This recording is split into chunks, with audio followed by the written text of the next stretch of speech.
My God, I hate drugs. Umapela sa Malacanang o umapela ang Malacanang sa Octa Research Group na huwag isapubliko ang mga rekomendasyon nito tungkol sa COVID-19 response ng gobyerno. Ayon kay Presidential Spokesperson Harry Roque sa programang The Source, bagamat kinikilala ng gobyerno ang malaking tulong ng Octa Research, ayaw ng palasyong maimpluwensyahan ang mga desisyon ng Pangulo. Why is it important that these recommendations not be made public? Because it will enable the President to make the correct decision even if it may be an unpopular decision. And that is why we have had this consistent policy of let the President decide. We can only gather the data, present it to him, and privately at that, because it's never publicized, and let him decide pursuant to what is best for the national interest. No? Of course, we cannot stop them. But it was an appeal to them after I expressed our appreciation for what they have done.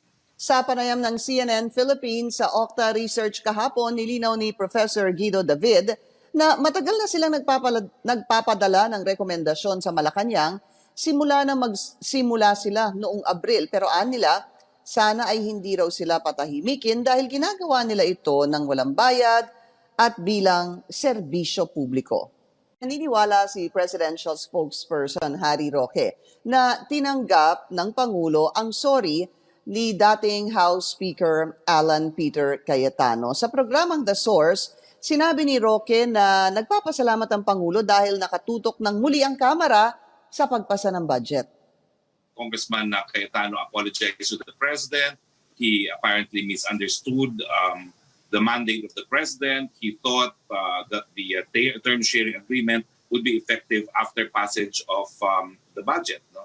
But the President, of course, was very appreciative of the cooperation of both parties. And he appreciated the fact that Congress is now focusing on the budget. According to Senator Bongo, he was like a father. No? So, of course, a father would accept apology from a son. No? And all is well that ends well. Wala namang nakikitang problema si Roque sa pagbawi ng mga mambabata sa pagpasa sa second reading ng 2021 budget. We have a supermajority in the House, so I don't see any problems anymore. No? And now that there's no more political maneuverings and bickerings, I think the process can proceed. Reopening the budget would, of course, result in more discussions. No? But for as long as the discussions are concluded within the period called for by the President for the holding of special session, this would have no negative effect on the budget itself. No? So for as long as they're able to pass the budget, despite having reopened debates on it, then that would be still no problem. All that is needed is for the proposed law to be passed on third and final reading on the 16th so that the Senate can commence their plenary discussion.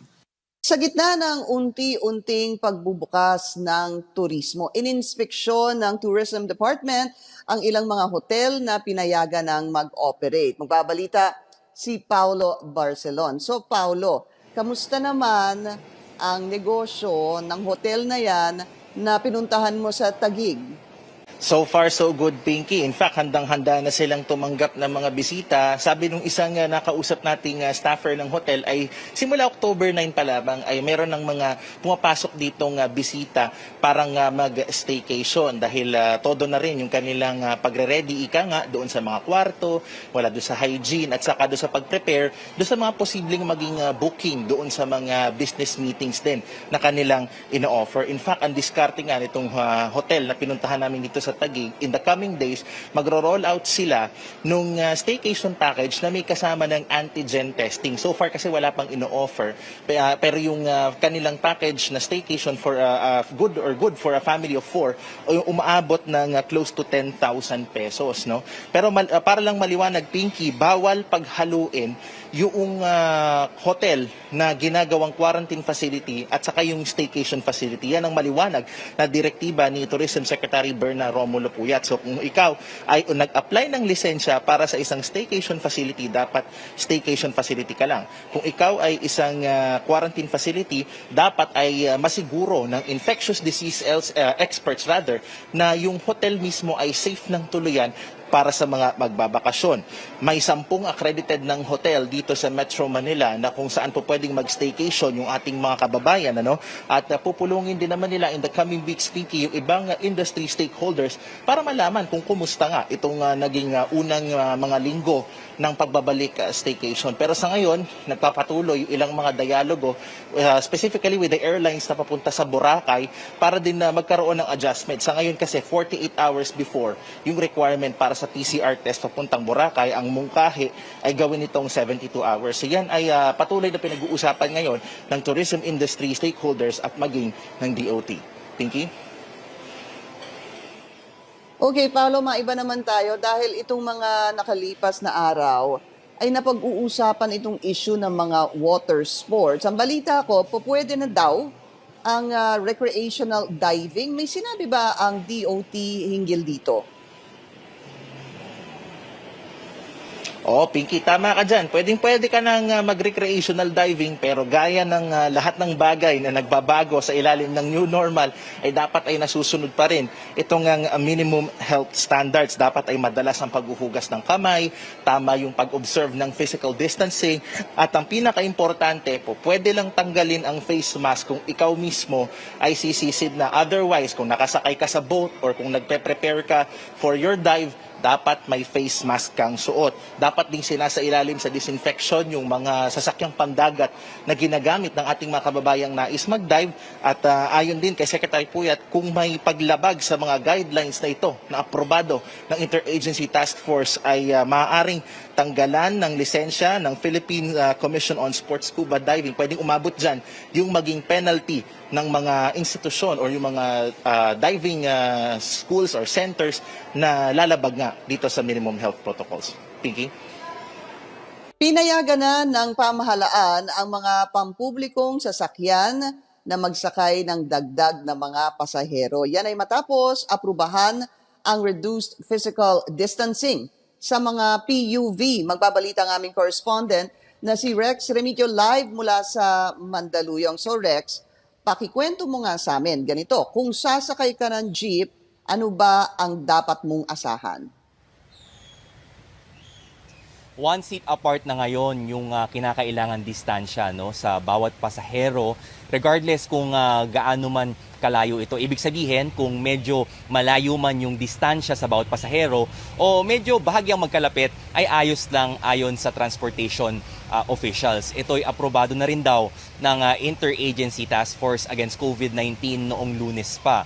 At magiging epektibo ito once na mailathala ito sa Official Gazette website. Bagamat sa ngayon ay patuloy pa nating binabalik-balikan yung website kung talagang na-publish na ito. Ayon sa mga opisyal ay layunin itong mas maibangon pa ang ekonomiya mula sa krisis na dulot ng pandemya.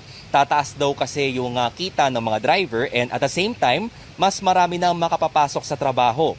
Gayunpaman, mamatyagan pa rin daw nila yung mga jeepney driver at yung mga operator sa pagpapatupad ng health protocols. Hindi rin naman daw kasi pwedeng magluwag basta-basta, lalo na't nariyan pa ang virus. Sinabi rin ni Transportation Secretary Art Tugade na pwede ring medyo mas magkalapit yung mga pasahero pa basta't may plastic barrier. So kahit medyo magkadikit, okay lang basta merong barrier sa pagitan nila at dinidisinfect ito gamit ang UV light o yung kulay purple na ilaw. Siyempre ang tanong dyan ay kung may pambili ba sila ng mga UV disinfectant light na ito. Yung iba maaaring meron, ngunit yung iba ay wala. Nakausap natin yung ilang mga driver at pasahero ukol sa kanilang mga saloobin sa mga rules na ito.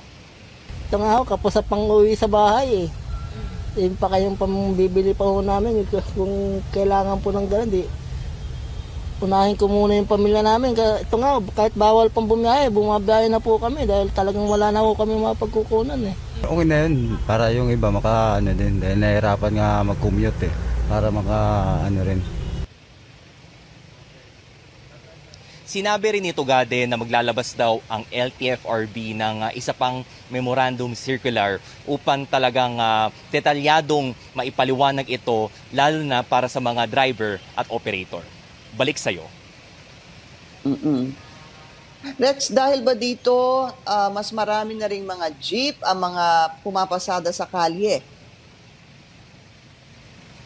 tama ka rin dyan, sa ngayon daw ay isa sa bawat dalawang jeep na pumapasada bago yung pandemya ang ngayon muling nakabalik na sa kalye dahil binuksan na rin nila yung 44 na rutang dating isinara nila. So ngayon, out of 55,000, nasa 27,000 na yung jeep na pumapasada.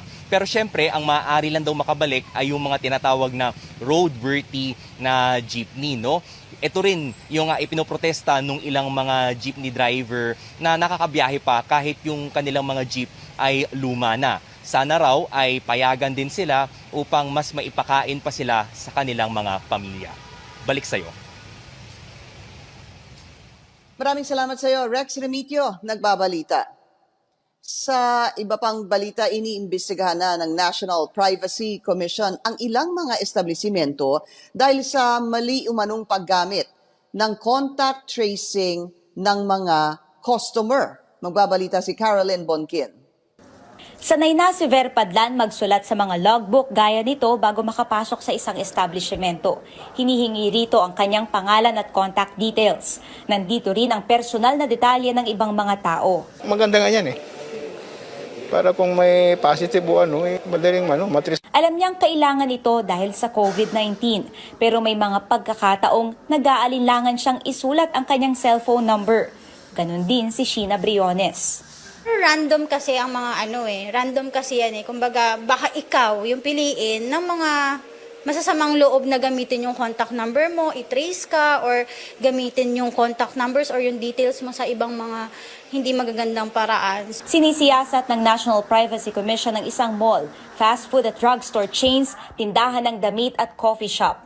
Nakatanggap kasi sila ng report na walang sapat na hakbang ang mga ito para maproteksyonan ang datos ng mga customer para sa contact tracing.